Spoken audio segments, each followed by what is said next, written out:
ایاک نعبد و ایاک نستعین۔ میرے پاکستانیوں، میں ساری دنیا میں اس 70 سال کی زندگی میں ساری دنیا میں پھرا ہوں۔ میں نے باہر سے جو بار بار میں لوگوں کو بتاتا ہوں کہ مجھے کیسے پتہ چلا کہ پاکستان میں ہم نے کیوں انصاف لانا ضروری ہے اس ملک کو آزاد کرنے کے لیے اور اس ملک کی اس کو خوشحال کرنے کے لیے۔ یہ کیوں ضروری ہے؟ کیونکہ میں نے وہ معاشرے دیکھے ہوئے ہیں جدھر خوشحالی ہے، کیونکہ وہاں انصاف ہے۔ میں جب ایک چھوٹی عمر میں جب میں ایک برطانیہ گیا تو میں نے ان کا نظام دیکھا اور پھر اس کو اسٹڈی کیا کہ کیوں وہاں خوشحالی ہے اور کیوں یہاں سے لوگ ہمارے اتنی مشکلوں سے محنت کوشش کر کے کسی طرح پہنچتے ہیں نوکریاں ڈھونڈنے کے لیے۔ تو میں آج آپ کے سامنے سب سے پہلے ایک مثال رکھنا چاہتا ہوں کہ پاکستان کے مسئلے کیوں ادھر ہیں کہ ہمارے ملک کے حالات کے بیکاریوں کی طرح دنیا سے بھیک مانگتے پھرتے ہیں۔ ایک اب یہ ساری قوم کو ذرا سمجھنا ہے کہ یہ ہو کیا رہا ہے ملک کے ساتھ۔ پاکستان کا پرائم منسٹر وہ جاتا ہے برطانیہ، لنڈن۔ وہ کیا کرنے جا رہا ہے لنڈن؟ وہ لنڈن جا رہا ہے پاکستان سے چوری کیے ہوئے پیسے کے گھر کے اندر جو پاکستان کا سزائے یافتہ مفرور جدھر وہاں جھوٹ بول کے ملک سے بھاگا تھا کہ وہ جناب علاج کروانے جا رہا ہے، یہ اس کو ملنے جا رہا ہے۔ یہی نواز شریف مشرف کے دور پہ اس ملک سے جھوٹ بول کے گیا تھا کہ میں نے کوئی معاہدہ نہیں کیا، جبکہ 8 سال کے بعد سعودی عربیہ کا شہزادہ آیا نہیں اور اس نے معاہدہ دکھایا جو اس نے مشرف سے کیا تھا، اور اس کو NRO ملا تھا۔ تب اس کی چوری رک گئی تھی، جو اس کے چوری کے کیسز تھے حدیبیہ پیپر مل کے، وہ رک گئے تھے کیونکہ معاہدہ کر کے گیا تھا۔ اب یہ تماشا دیکھیں کہ یہ وہ آدمی ہے جس کو سپریم کورٹ نے 1.5 سال JIT کے اندر انویسٹیگیٹ کر کے، جس کے اندر 2 بریگیڈرز بھی تھے، اس کے اندر اس کو سزا ملی، اور وہ ابھی سزا یافتہ آدمی آج پرائم منسٹر پاکستان کا جا رہا ہے جو اس کا بھائی ہے۔ اور میں بھائی کا بھی بتا دوں کہ اس کے بھائی کو اور بیٹے کو سزا ملنے والی تھی۔ یہ جو FIA کا کیس ہے اس میں ان کو سزا ملنے والی تھی، تو یہ وہ اس کو سازش کے تحت اوپر بٹھایا گیا۔ آپ کو سب کو پتا ہے کہ وہ گواہ بچارے 2 مہینے کے اندر سارے گواہ مرے، اور ابھی تک کوئی پتہ نہیں چلا کہ وہ کیسے ان ساروں کو ہارٹ اٹیک ہو گیا، اور پھر جو ڈاکٹر رضوان جو انویسٹیگیٹر تھا FIA کا وہ بھی مر گیا۔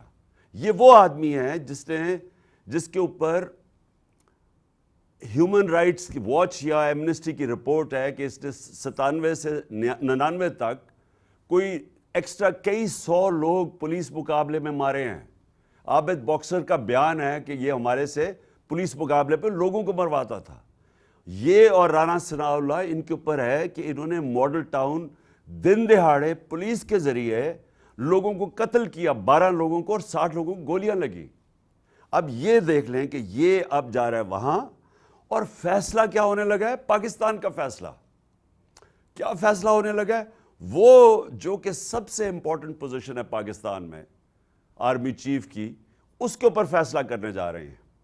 اور پھر آگے بھی مزید کہ اس ملک کی تقدیر کے الیکشن کب ہوں گے، نہیں ہوں گے، کتنی دیر کیئر ٹیکر، یہ سارے فیصلے ایک ملک کا بڑا 30 سال سے جو اس ملک کو چوری کر کے ملک سے پیسہ باہر لے کے جا رہا ہے وہ فیصلہ کرے گا۔ تو میں پہلے تو یہ آپ کو صرف بتانا چاہتا تھا کہ یہ کسی بھی سیولائزڈ ملک، جن کو ترقی یافتہ ملک ہم کہتے ہیں، وہاں کوئی تصور نہیں کر سکتا اس طرح کی چیز۔ کیوں نہیں کر سکتا؟ کیونکہ سب سے پہلے وہاں قانون کی حکمرانی ہے۔ جو بھی ملک ہے، برطانیہ میں جدھر بیٹھے ہوئے ہیں ادھر قانون کی حکمرانی ہے، رول آف لا ہے۔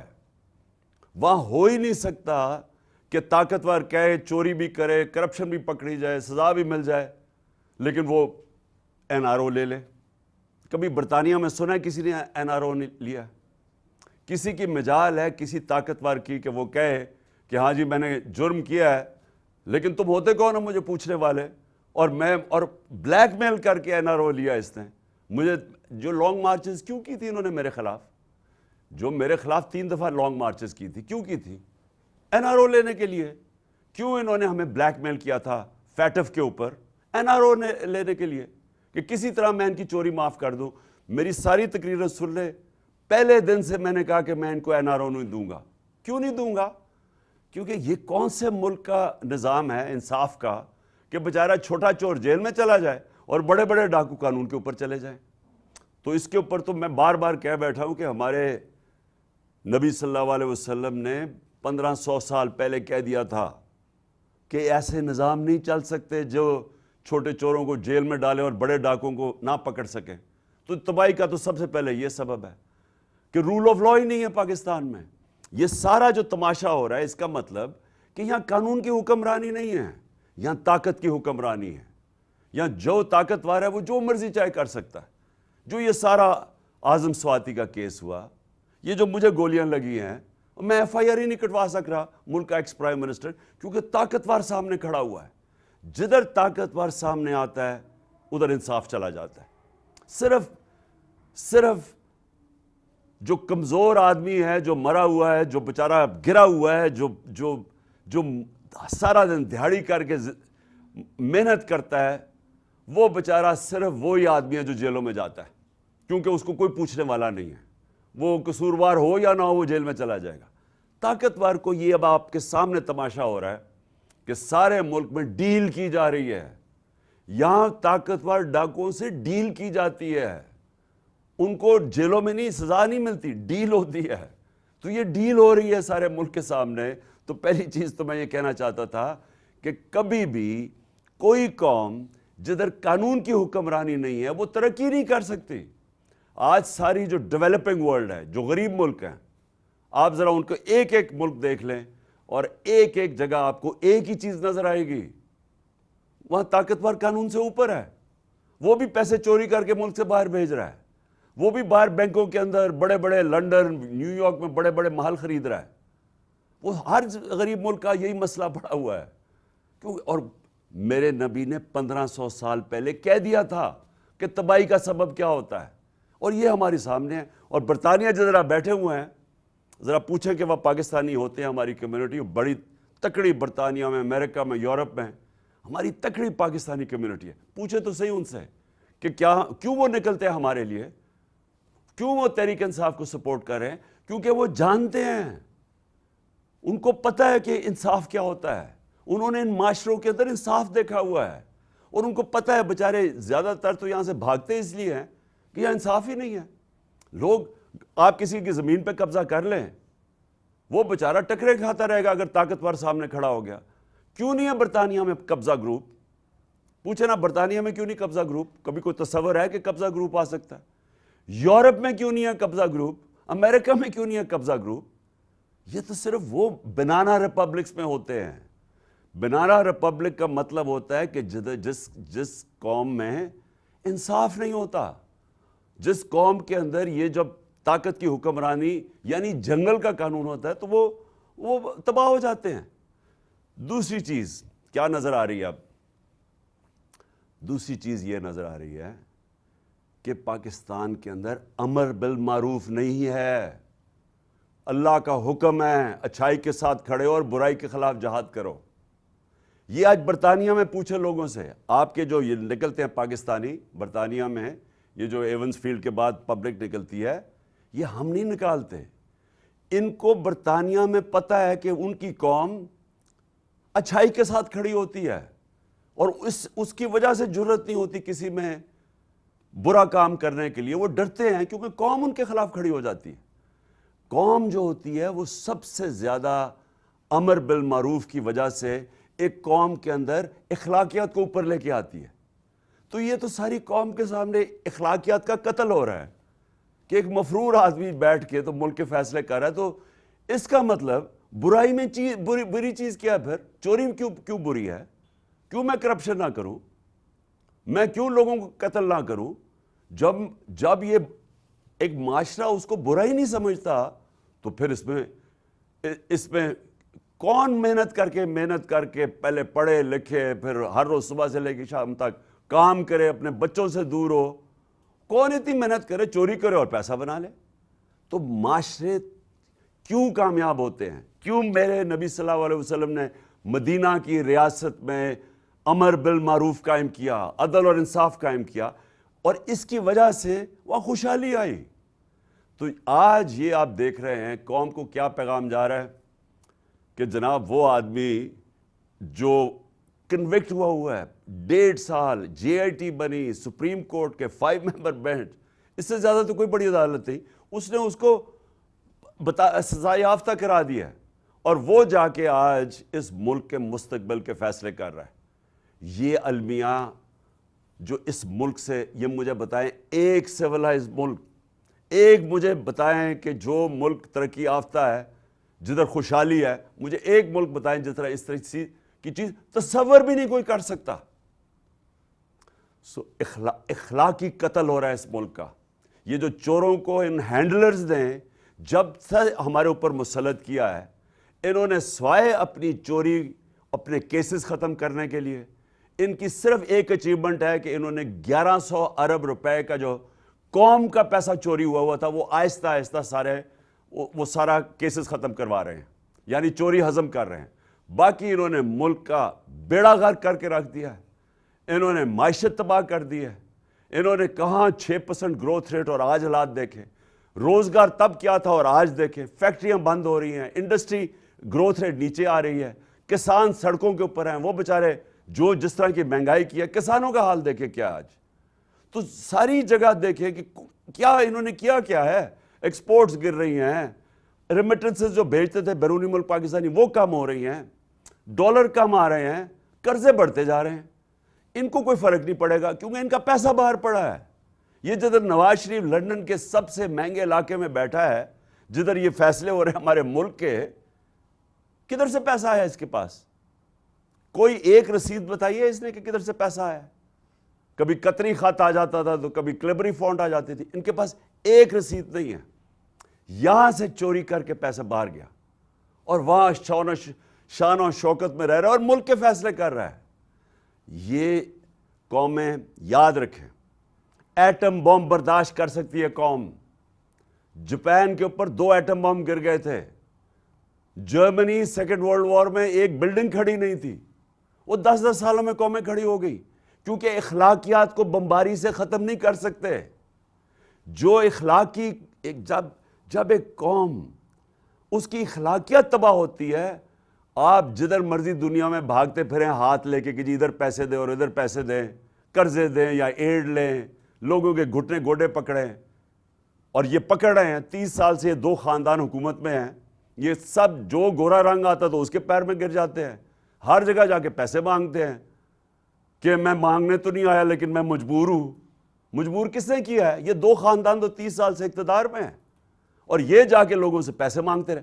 تو کیا اگر اس سے بیکاریوں کی طرح پیسے مانگنے سے ملک کھڑا ہو جاتا تو 30 سال سے تو یہ کر رہے ہیں. وہ ملک کھڑا ہوتا ہے پہلے تو اس کی اخلاقیات جو میرے نبی صلی اللہ علیہ وسلم نے وہ اٹھائی تھی, امر بالمعروف, اس کے اور ساتھ عدل اور انصاف.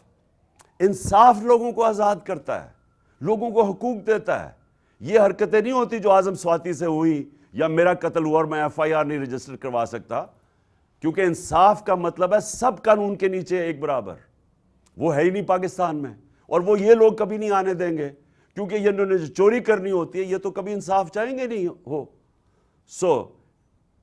انہوں نے اخلاقیات قائم کی, امر بالمعروف قائم کیا, اور انہوں نے عدل اور انصاف قائم کیا.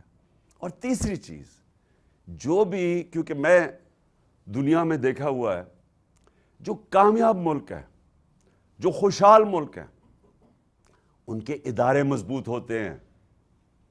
ان کے جو ادارے ہیں, مضبوط اداروں کے اوپر مضبوط ملک بنتا ہے. اب یہ جو کر رہے ہیں, یہ جو اب لندن میں ہو رہا ہے تماشا, یہ ادارے مضبوط کرنے کے لیے نہیں ہو رہا.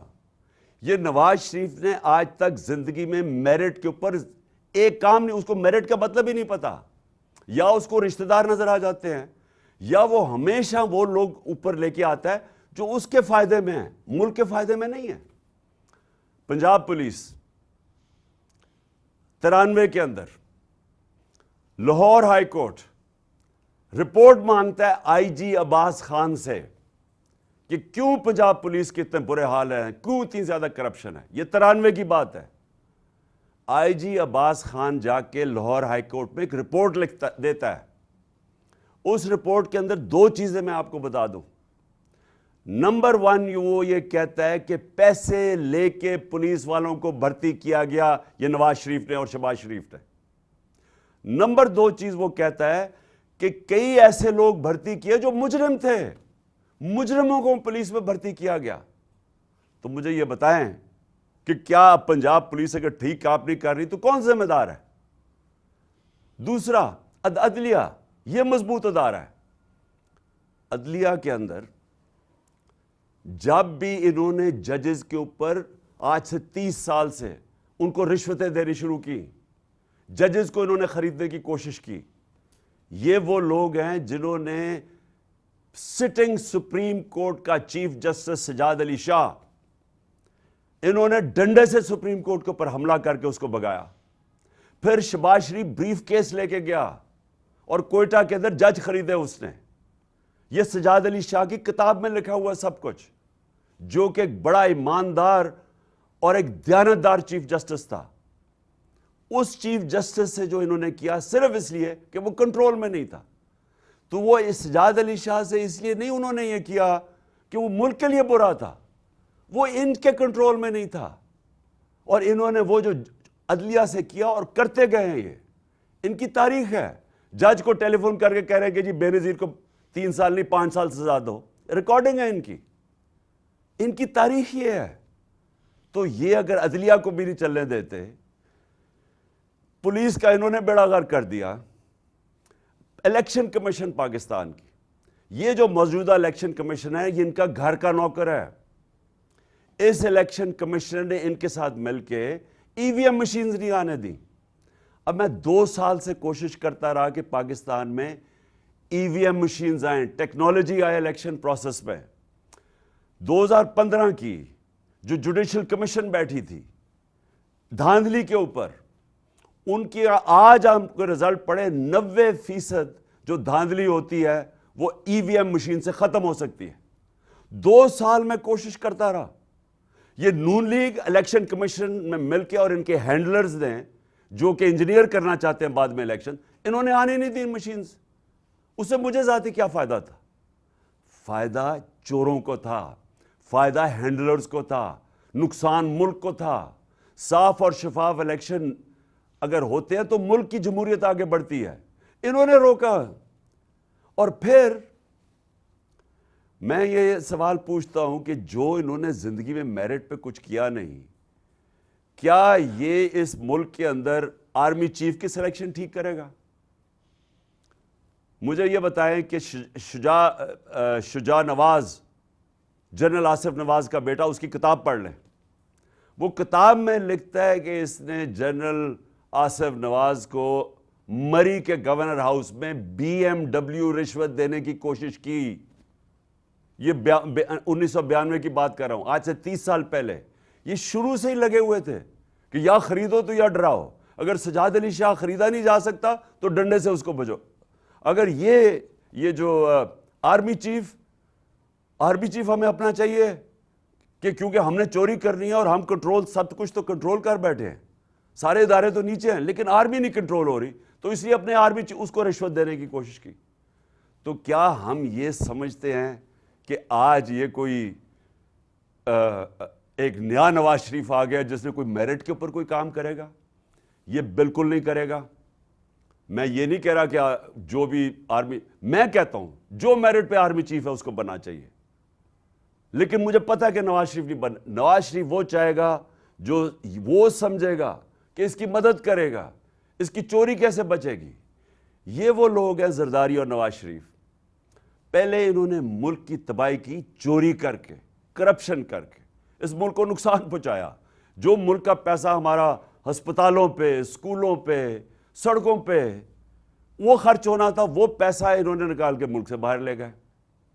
ڈالرز لے کے ملک کو باہر. جو شہباز شریف کا ٹی ٹی کا کیا کیس ہے, ان کی گاڑی جاتی تھی نوٹ بھر کے, ادھر جا کے وہ ہنڈی حوالے سے ان کو ڈالرز خریدتے تھے اور ملک سے باہر بھجوا دیتے تھے. تو یہ ساروں نے مل کے 30 سال سے پیسہ باہر بھجوا رہے ہیں. ان کے پاس تو ابھی یہ تو سامنے آئی ہیں نا مے فیئر کی اپارٹمنٹس, ان کی تو وہاں پراپرٹیز, آف شور اکاؤنٹس.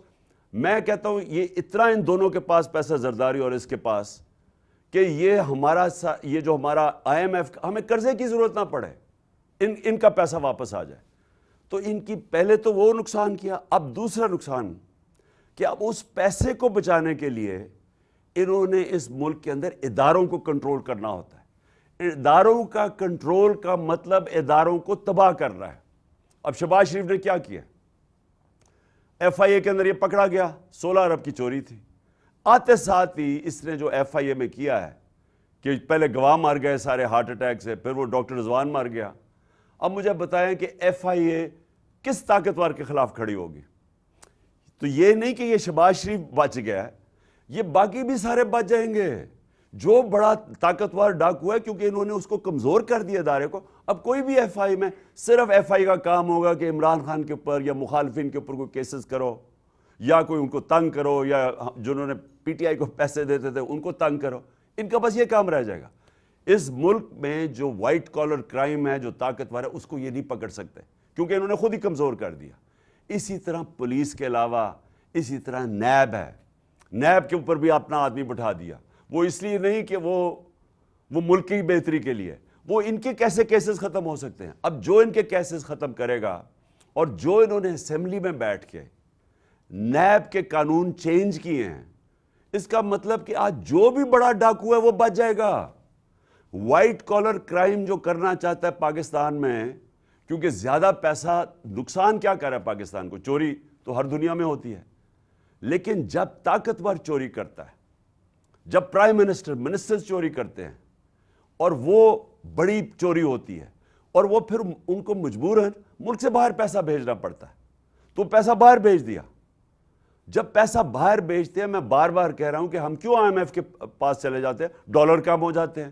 تو یہ ڈالر خرید, بیرون ملک پاکستانی بچارے محنت کر کے ڈالر پاکستان بھیجتے ہیں, اور یہ چور یہاں سے ڈالر باہر بھیج دیتے ہیں. اور یہ سارے ادارے جو ان کو روک سکتے ہیں, ان ساروں کو تباہ کر دیتے ہیں اپنی چوری بچانے کے لیے. اسی لیے یہ پاکستان نہیں, یہ سارے غریب ملکوں کی داستان ہے.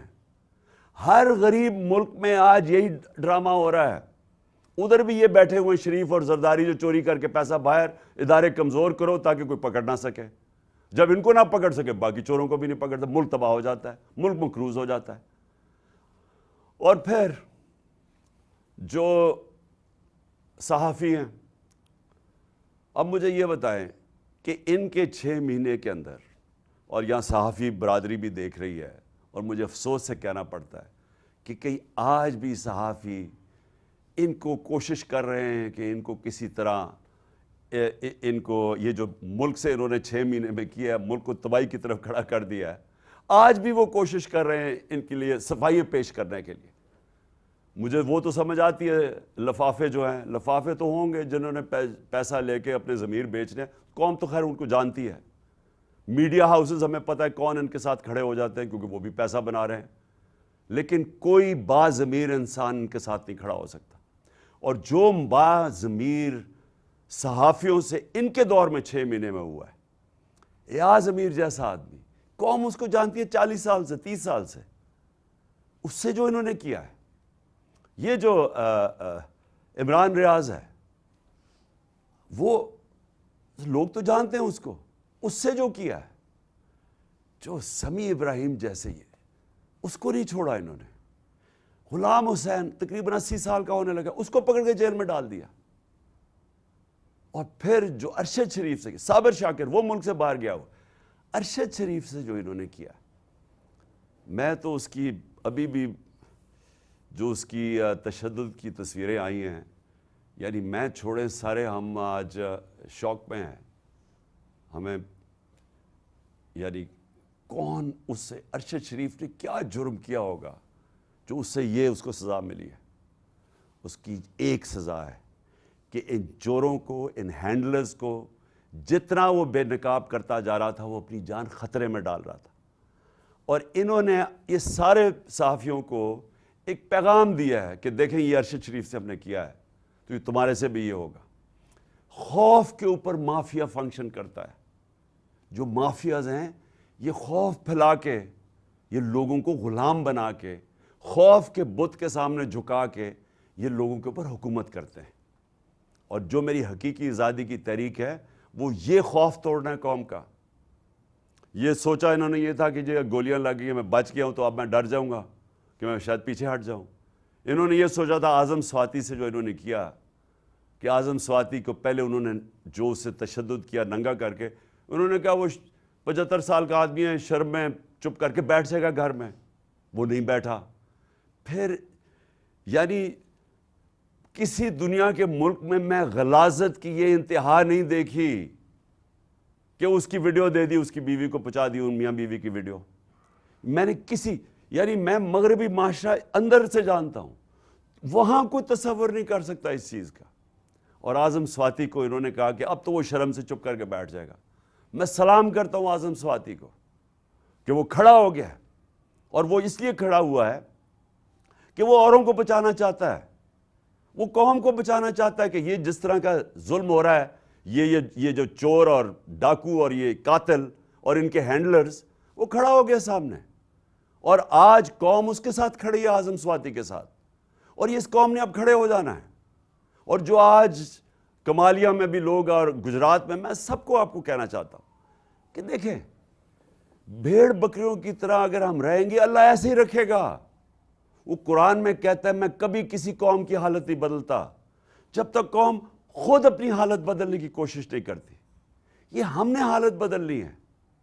یہ جو مارچ ہے یہ ساروں کو اس لیے آپ نے شرکت کرنی ہے، یہ میرے لیے نہیں کرنی، یہ آپ نے اپنے مستقبل کے لیے کرنی ہے.